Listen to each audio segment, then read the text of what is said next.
Chères facilitatrices, chers facilitateurs en devenir, bonjour. Pour démarrer l'apprentissage d'une pratique, il est important d'en connaître les bases, les éléments clés. En facilitation, la préparation de votre séance est essentielle. Elle contribue hautement à faciliter ce qui devra se faire en réunion. Dans cette vidéo, je vais vous faire part d'éléments de méthodologie concrets pour vous faciliter la vie dans votre préparation.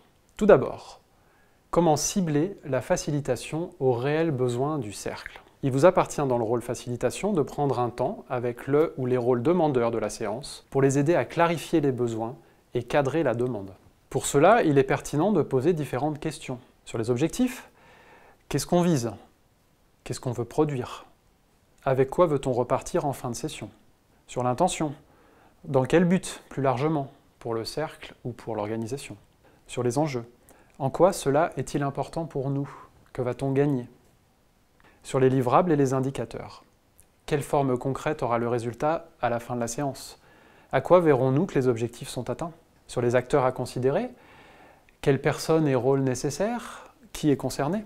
Et enfin sur les contraintes, quels sont les délais, timings et autres impondérables? Pouvons-nous imaginer poursuivre lors d'autres séances? C'est seulement après avoir recueilli ces informations que vous pourrez décider ou proposer au cercle un déroulé conçu sur mesure pour les besoins du moment.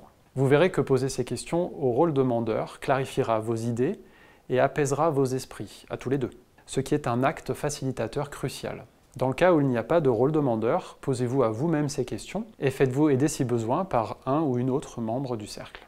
Ensuite, écrivez votre déroulé dans un tableau. Découpez le déroulé en plusieurs séquences avec une ligne pour chacune. Et remplissez les colonnes suivantes. Horaire et timing, nom des séquences, intention de chaque séquence, processus et consignes, matériel et ou logiciel, points de vigilance et remarques. Il est primordial d'imaginer les séquences avec des intentions claires et logiquement articulées, avec les processus et consignes correspondantes qui permettront de cheminer pas à pas vers les objectifs. Certaines séquences sont incontournables, l'ouverture, la fermeture et les temps de respiration. J'y reviendrai juste après. Chaque timing est à estimer en fonction de votre vécu et ou votre feeling. Imaginez la séquence. Vous sentez que ça doit prendre combien de temps pour respecter le groupe et coller aux besoins? Chaque consigne et chaque question a son importance. Elles sont formulées le plus simplement possible, dans la conscience qu'elles devront aussi être clarifiées en séance. La colonne matérielle est importante car elle permettra d'approvisionner tout ce dont vous aurez besoin en réunion. Parlons des séquences incontournables. Votre déroulé comprend forcément des séquences qui ne sont pas productives directement, mais qui sont indispensables pour mettre le cercle en disposition pour produire collectivement. Il est donc indispensable de les anticiper, de les timer et de les intégrer de manière assumée. L'ouverture, en 3 temps. Un temps de centrage pour que chacun, chacune, y compris vous, se connecte à soi et se rende intérieurement disponible ici et maintenant. Le plus simple pour cela, un silence partagé de 30 secondes à quelques minutes que vous encadrez en douceur par 2 signaux avec par exemple un bol tibétain. Un temps de météo ou temps d'inclusion pour partager aux autres son état intérieur, ouvrir les cœurs. Pour cela, prévoyez un tour de cercle où chacun et chacune s'exprime une fois comme il le souhaite. Enfin, un temps d'introduction pour expliciter pourquoi ce cercle se réunit, déléguer ça aux demandeurs de la réunion pour éviter de rentrer dans le contenu, pour rappeler le cadre relationnel si besoin, et puis pour donner une vision du déroulé de la réunion. Ensuite, la fermeture, en 3 temps également. Un centrage pour se rassembler, se poser et clarifier ce qui est là. Pareil, utilisez le silence. Une restitution ou déclusion, un tour de cercle où chacun s'exprime une fois pour partager son état intérieur, ses conclusions personnelles et ce avec quoi il repart, pour se remercier également. Enfin, intégrer un débriefing, très important.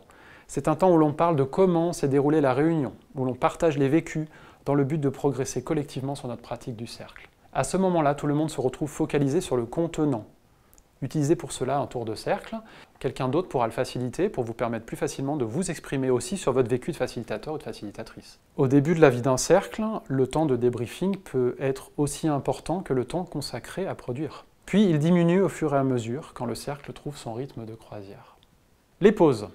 Je vais en citer 3 sortes. Ce que j'appelle les energizers, des temps plutôt dans le corps pour réguler les énergies, des exercices, des jeux, ou un temps de silence tout simplement pour se recentrer. Les pauses classiques, pour se restaurer, aller faire un tour dehors. Notons qu'une pause classique agit vraiment comme un energizer. Et puis les temps méta. À tout moment, vous pouvez interrompre une séquence pour insérer un temps où le groupe va prendre du recul sur comment il communique à l'instant, afin que chacune puisse réajuster sa posture si besoin. Ces éléments incontournables étant planifiés, il reste à intercaler quand même dans votre déroulé des séquences pour traiter directement ce pourquoi le cercle se réunit. Les sujets à aborder, les décisions à prendre, etc. Ils seront facilités avec des processus adaptés à ce qu'il y a à faire. Par exemple, une gestion par consentement si vous voulez décider collectivement. Voilà, vous avez votre déroulé qui est un plan A sur lequel vous allez vous appuyer pour avancer.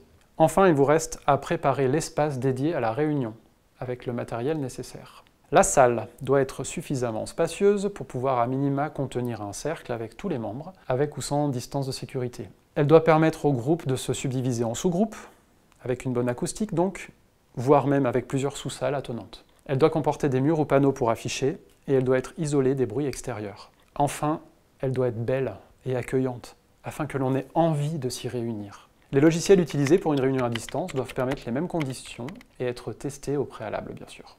Voici la liste de matériel indispensable pour faciliter. Une horloge ou un téléphone, un bol tibétain ou équivalent, un paperboard avec des feuilles, des marqueurs et de quoi afficher, des post-it, des feuilles et des crayons. Ajoutez à cela tout le matériel pédagogique ou de contenu nécessaire, ainsi que tout objet qui contribuerait à de la beauté et de l'inspiration. Quels sont les objets dont vous avez besoin en plus? Qu'apportez-vous pour vous sentir bien? Moi, par exemple, je suis musicien et j'ai toujours ma clarinette avec moi. Quand je facilite, je sais que jouer un air à un moment ou à un autre contribue à apporter de l'apaisement et de la joie. Préparer matériellement l'espace vous permet de vous ôter de l'esprit un maximum de choses. En règle générale, faites avant la séance tout ce qui peut être fait avant. Prenez de l'avance pour permettre au groupe d'être pleinement dans l'ici et maintenant. Fondamentalement, vous créez de l'espace.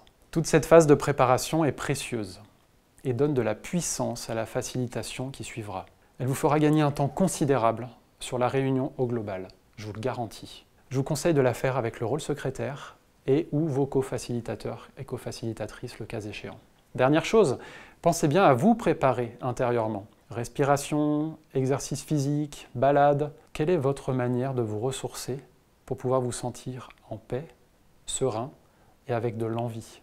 En fin de préparation, en attendant que les uns, les unes et les autres arrivent, savourez la sensation de satisfaction d'avoir déjà pleinement contribué à faciliter la réunion avant même qu'elle ait commencé. Et remerciez-vous et votre équipe pour ce précieux temps investi pour le bien commun.